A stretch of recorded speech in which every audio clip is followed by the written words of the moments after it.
Sa pagtapak mo sa abroad, doon magsisimula ang totoong laro ng buhay.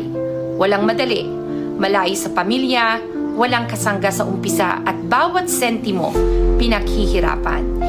Dito mo mararanasan ang gutom, hindi lang sa pagkain, kundi sa tagumpay, sa kapayapaan, sa magandang buhay. Kaya kung gusto mong mabago ang takbo ng buhay mo, baguhin mo muna ang mindset mo. Imbes na reklamo, gawing aral. Imbes na sumuko, gumising ng maaga, magtrabaho ng mas matalino. Dahil ang tagumpay sa abroad, hindi lang para sa masisipag, kundi para sa mga may malinaw na layunin, tamang diskarte, at paniniwalang kaya nila. Mindset muna, bago resulta.